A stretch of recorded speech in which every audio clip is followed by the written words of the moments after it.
E a gente continua falando sobre coronavírus. Nós estamos recebendo aqui nos estúdios a doutora Laís Gênova, ela que é psicóloga, para falar sobre a situação comportamental das pessoas, muitos problemas, porque a gente tem a questão da saúde envolvendo o vírus, mas também outras situações, principalmente no isolamento social. Laís, a gente agradece a sua presença aqui no nosso programa, prazer em recebê-la aqui no Nossa Cidade. Um prazer pelo convite, falar um pouquinho disso, né, do que está acontecendo, que é o isolamento social.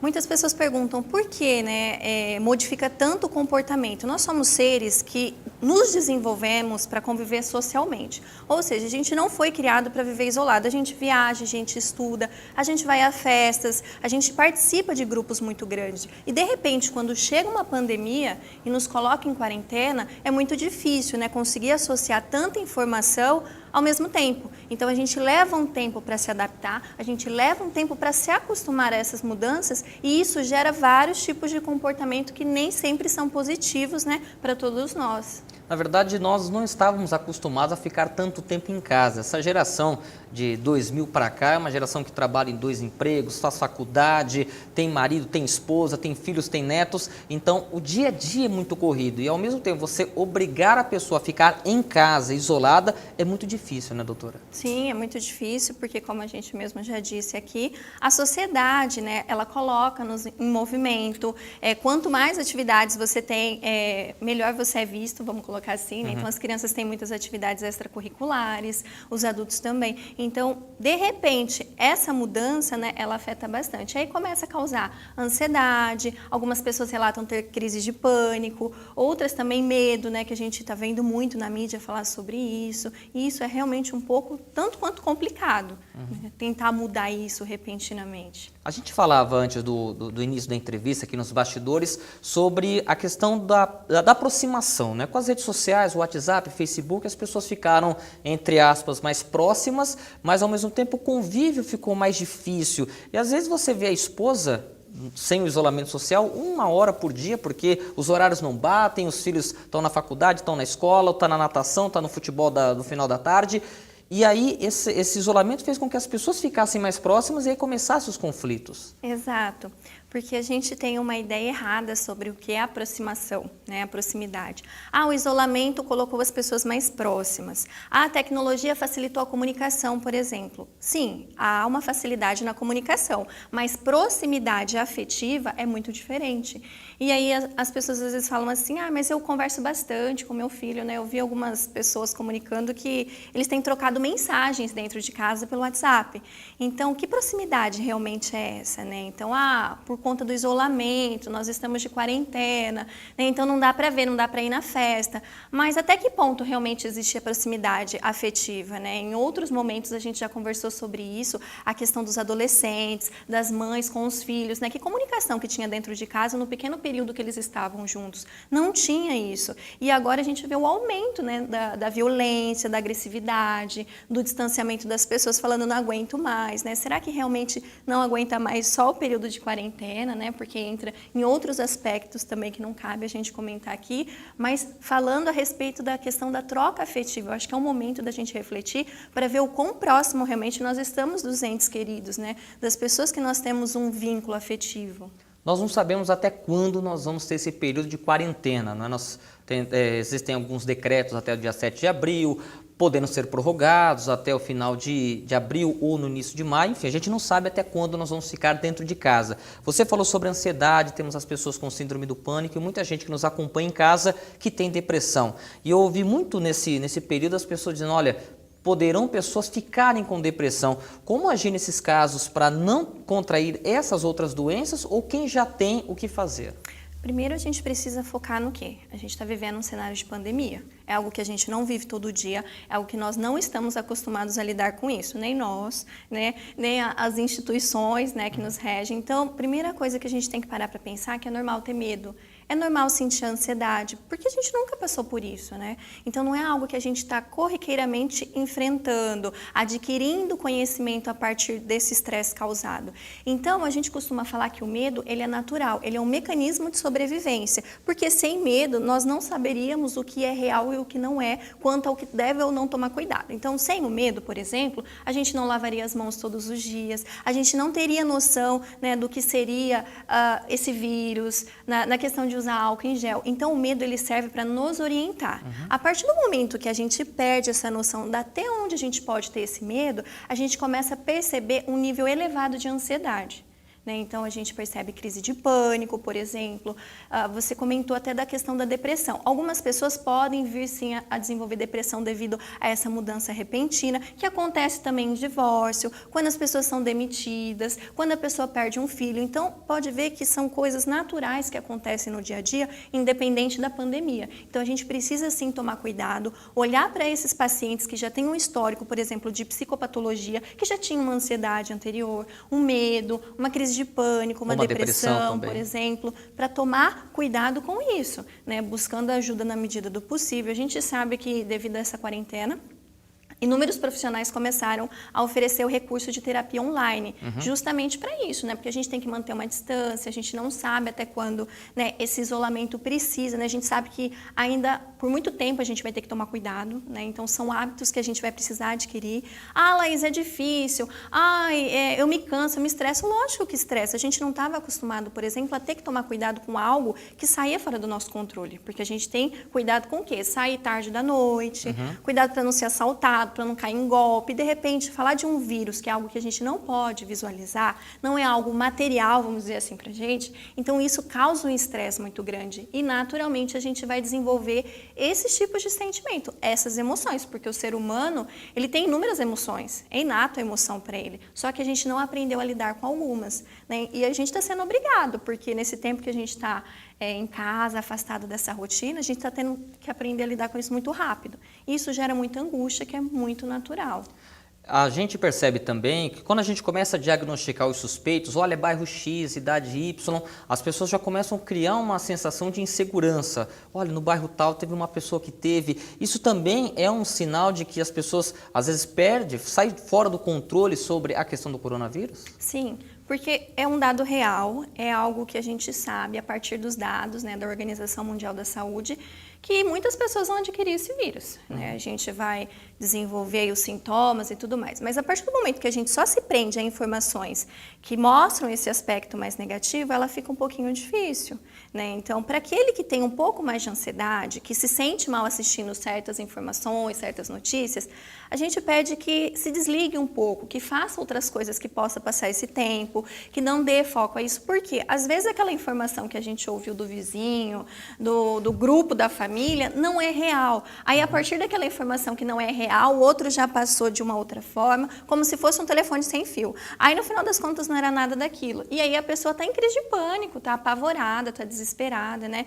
Que é o que a gente viu por aí, as pessoas comprando compulsivamente alimentos, né? Verdade. Sendo que era algo que eles sempre informaram que não ia, né, precisar disso. Mas o que é? A ansiedade, o medo, né? A pessoa deixou que isso tomasse conta, que isso fosse direcionado mais para um lado patológico. Não é afirmar, olha, quem está em período de isolamento vai desenvolver uma depressão. Que fique claro, pode vir a desenvolver uma depressão, principalmente aquelas pessoas que já carregam algum sintoma e alguma psicopatologia.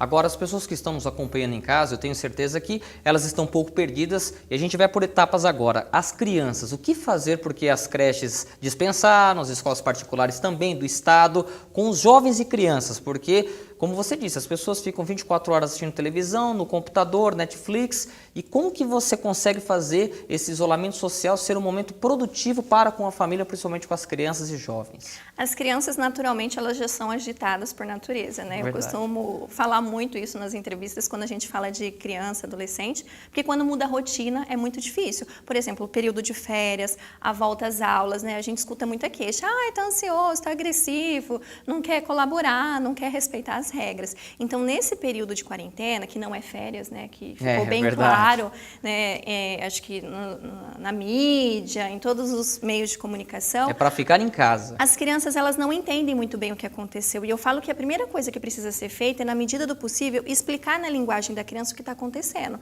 Porque por mais pequeno que eles sejam, né, muito novos, eles ainda têm uma noção, por exemplo, de associação de imagens, de figura. Ah, a criança não sabe ler, mas ela está vendo ali que tem alguma coisa acontecendo. Ela está vendo a imagem ali de um coronavírus com cara de malvado, né, em algumas publicações. Então, a primeira coisa a gente precisa explicar de forma clara. Ó, tem isso, né, a gente precisa tomar cuidado, lavar a mão. Tanto é que eu vi alguns vídeos das crianças falando na internet, né, que é um bicho muito feio, que a gente tem que se cuidar. Sabe da informação? Olha, agora a gente tem que manter atividades diárias. Então, tem escola que está mandando atividade para casa, tem escola que não está mandando. Então, os pais, a partir desse momento que eles explicam o que realmente está acontecendo, organizar com a criança momento de estudo, momento de sono, né, a hora que pode ser de brincadeira também, porque senão a criança ela vai perdendo essa noção de rotina. Mesmo a criança de férias, que ela fica um pouco mais livre, ela precisa ter rotina.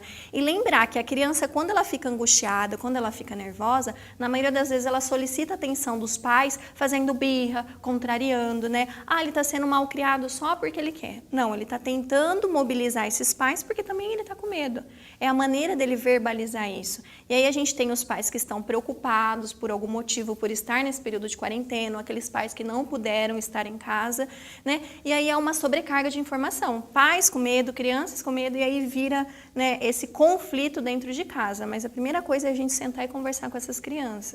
Muita gente que está nos acompanhando em casa deve estar pensando assim, doutora, mas eu não consigo segurar meu pai, meu avô, os idosos, porque eles têm uma rotina de varrer a calçada, de ir no mercado, de ir na padaria. Tem idosos, eu já trabalhei no supermercado, sei que eles vão todos os dias. Tem idosos que vai segunda, terça, quarta, quinta, sexta no mercado, e a gente percebe que nas ruas eles continuam a sair, eles não entenderam às vezes a questão desse isolamento social. O que fazer com esses idosos e aqueles que nos acompanham agora? O que você poderia falar para que eles entendam a gravidade do momento e para que eles fiquem realmente em casa? Existe algum segredo para isso?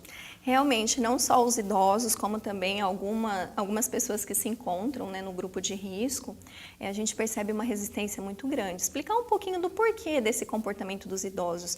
Naturalmente, o idoso, ele vive numa rotina há muitos anos já, que ele acorda cedo, independente, né? Já criei meus filhos, para quem teve filho, neto, então eu acordo a hora que eu quero, eu faço minhas atividades a hora que eu quero, e de repente chega alguém e fala assim, você não vai mais sair de casa. O prazer que ele tinha, que era de ir ao mercado, de uma venda, de sair, ler jornal, conversar com os amigos na praça, por exemplo, né? De domingo a gente vê uma movimentação muito grande e é tirado repentinamente. Então, para eles é assim, no momento da vida que eu cheguei, que eu posso decidir o que eu quero, eu sei o que é melhor para mim, de repente vem alguém e fala não, né? E geralmente são filhos e netos que fazem isso, então é um pouco quanto chocante. Então entender, né, para vocês que não estão podendo sair de casa por algum motivo, que isso é um período, que isso vai passar, que a gente precisa se organizar melhor e que é natural ficar irritado, ansioso, porque mudou repentinamente, mas lembra que é só por um período. Os cuidados, reforçando, eles devem continuar, independente até quando essa quarentena vai durar ou não, né? A gente tem que saber que esse grupo são os que mais precisam desse cuidado. Emocionalmente falando, né, é natural que eles fiquem também mais deprimidos, como, por exemplo, algumas pessoas que acabaram de passar por um período de aposentadoria, né, que é uma mudança de rotina. Então, vai ficar entristecido sim, se achar que essa tristeza está provocando muito choro, dificuldade para dormir, está atrapalhando a alimentação, também busque ajuda. Procure falar com pessoas através de redes sociais. Eu sei que não é todo mundo que tem acesso, né, mas a gente precisa sim se cuidar. E é natural que provoque bastante incômodo nesse período.